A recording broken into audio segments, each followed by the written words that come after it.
Hello guys, welcome to our own YouTube channel. अभी हम आज करेंगे एक नया topic, Fredholm determinant method. Fredholm determinant method जो है बिल्कुल रीसॉल्वेंट कर्नल टाइप का ही है। टाइप तो क्या है, जैसे निकालना रीसॉल्वेंट कर्नल होता है, मेथड अलग है। जैसे फ्रेडलम डिटर्मिनेंट मेथड को हम कहते हैं, जैसे क्वेश्चन क्या आएगा, find the resolvent kernel by using this method. Resolvent kernel अगर इस तरह से, या तो इस तरह से आ जाए कि resolvent kernel by using this method, Fredholm determinant method, या कई बार एक टर्म यूज हो जाती है, find resolvent kernel by using the ratio of two series, कि दो सीरीज की रेशियो में निकाल के दिखाओ। ठीक है, तो एक बार ऊपर क्या, एक तो सिमेट्रिक कर्नल की डेफिनेशन दे रखी है कि अगर ये चीज़ें इक्वल हो जाए, ऑर्थोगोनैलिटी की दे रखी है, दो फंक्शंस हैं, दो कॉन्टिन्यूस फंक्शंस है किसी पर्टिकुलर क्लोज इंटरवल पे, तो उनका इंटीग्रेशन जो है φ1x φ2x वो क्या होगा, 0 a टू b पे।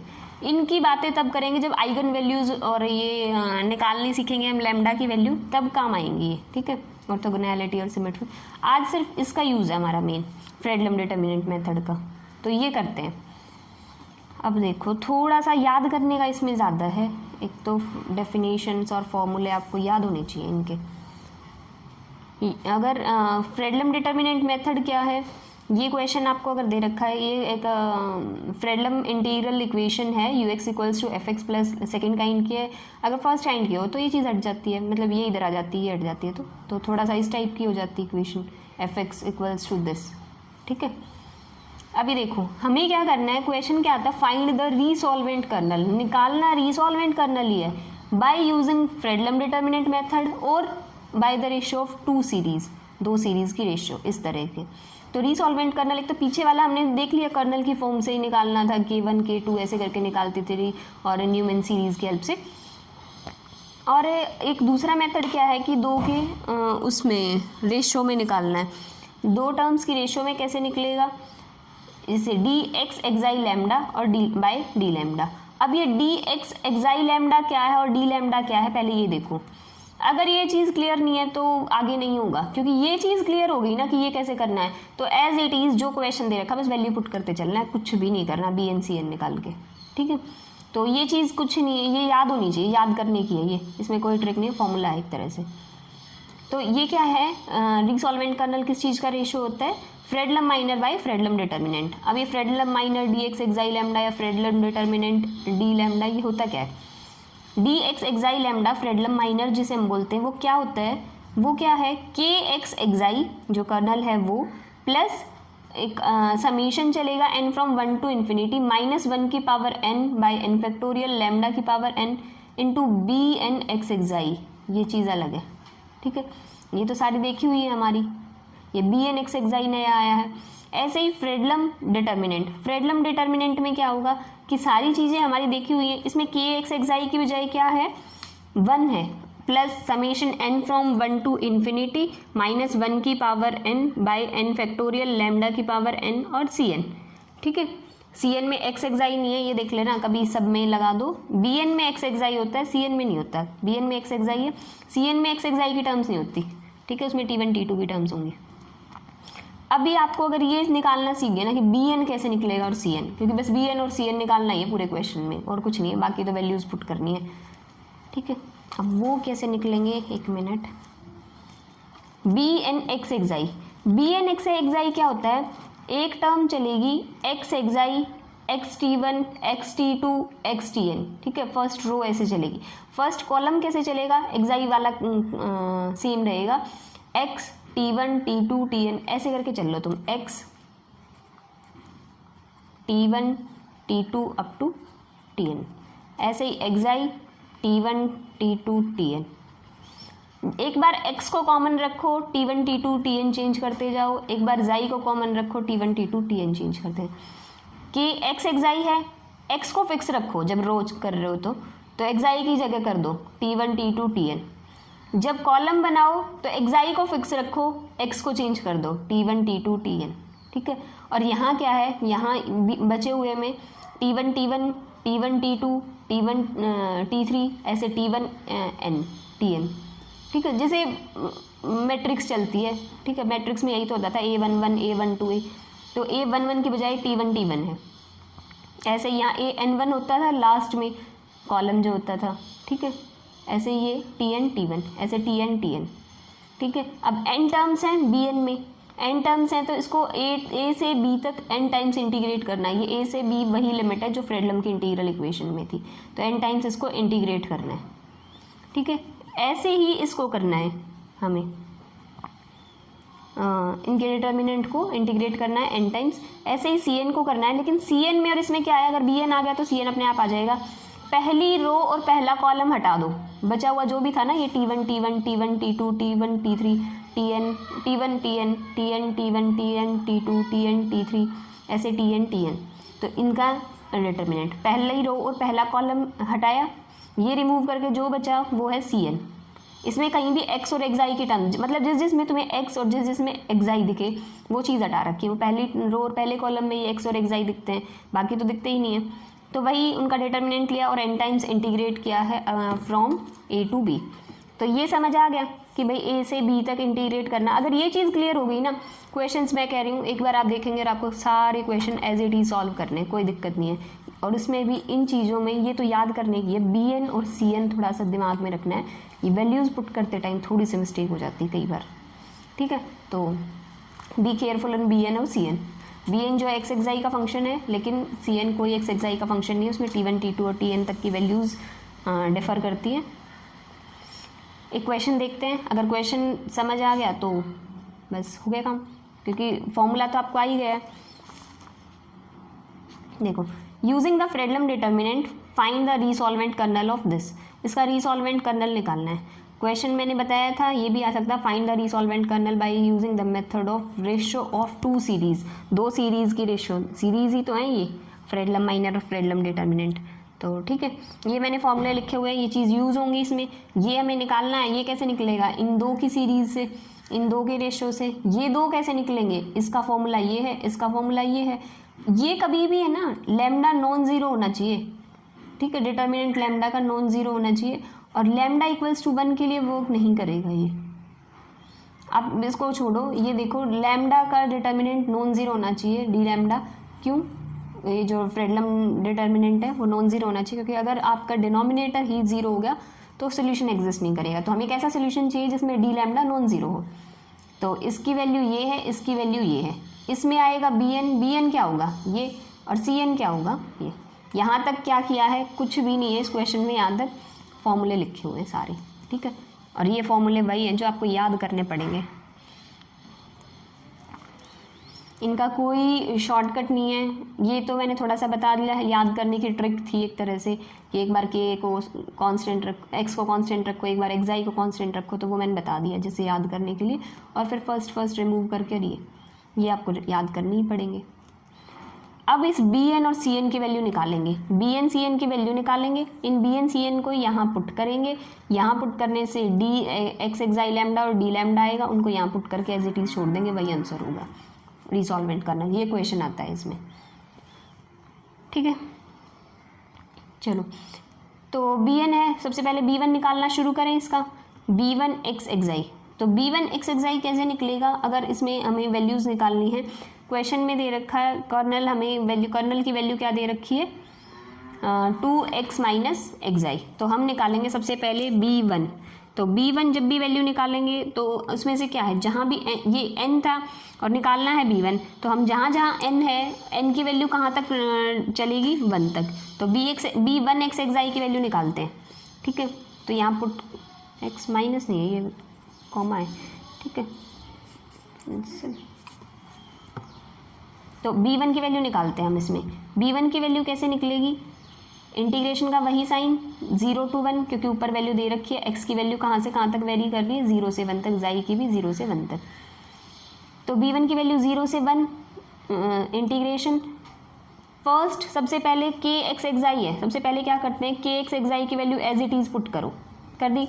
उसके बाद क्या है, K X T one, K X T one. तो के एक्स टी वन की जहाँ जहाँ जाई था वहाँ टी वन पुट कर दो। के एक्स एक्स आई अगर ये है तो के एक्स टी वन क्या होगा, जहाँ एक्स आई है वहाँ टी वन पुट किया। उसके बाद क्या है, के टी वन एक्स आई, ठीक है। अगर बी वन निकालोगे तो सिर्फ यही चीज़ तो होंगी, T1 तक ही T2 आ जाएगा आगे, तो T2 वाली टर्म्स लेनी ही नहीं है, B1 है तो ठीक है। और अगर B1 निकाल रहे हो तो इंटीग्रेट भी T1 के रिस्पेक्ट में होगा, ठीक है। तो यहाँ जो भी वैल्यू थी के T1 एक्साई की वैल्यू पुट की, के T1 की वैल्यू पुट की, तो के एक्स एक्साई तो हमारे पास था ही, उसकी हेल्प से हमने यहाँ B1 की फॉर्मेशन बना ली। उसके बाद क्या करेंगे, इसका डिटर्मिनेंट निकालेंगे, इसका determinant this into this minus this into this करके, तो इनका डिटर्मिनेंट ये आ गया।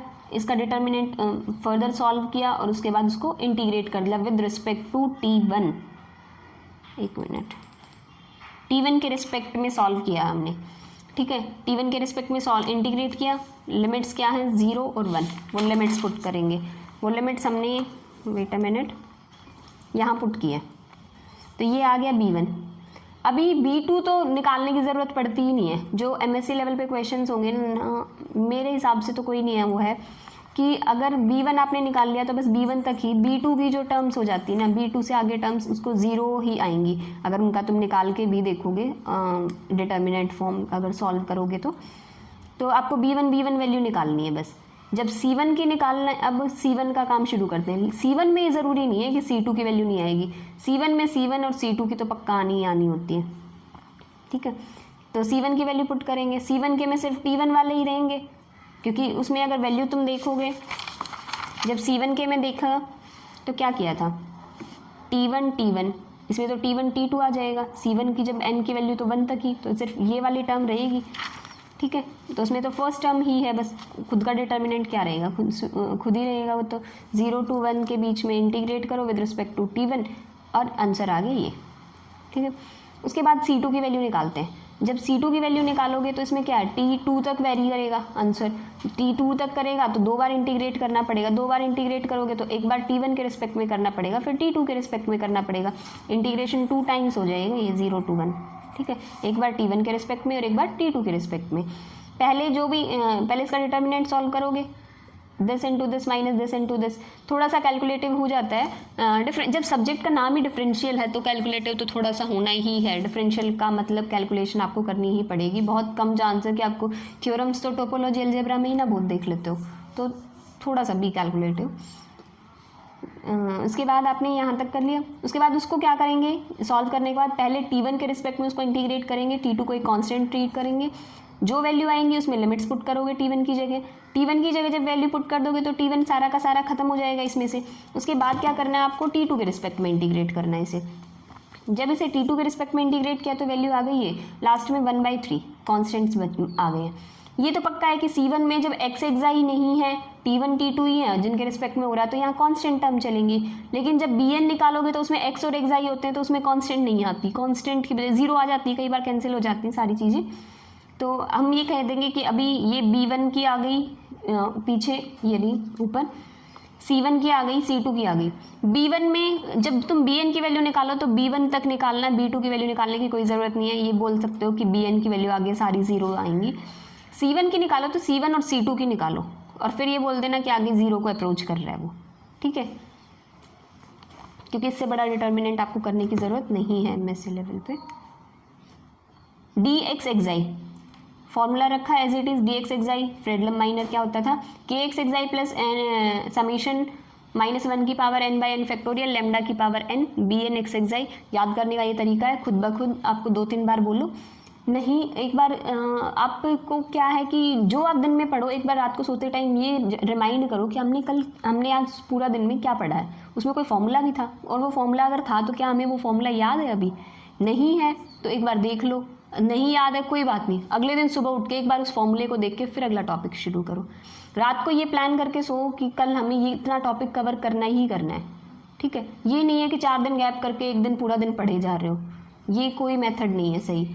बल्कि आप थोड़ा छोटा एम सेट करो, बल्कि ये है कि हमें आज इतना सा टॉपिक करना है, पर रेगुलर करो, गैप मत दो बीच में, ठीक है। कम पढ़ो बट बी रेगुलर।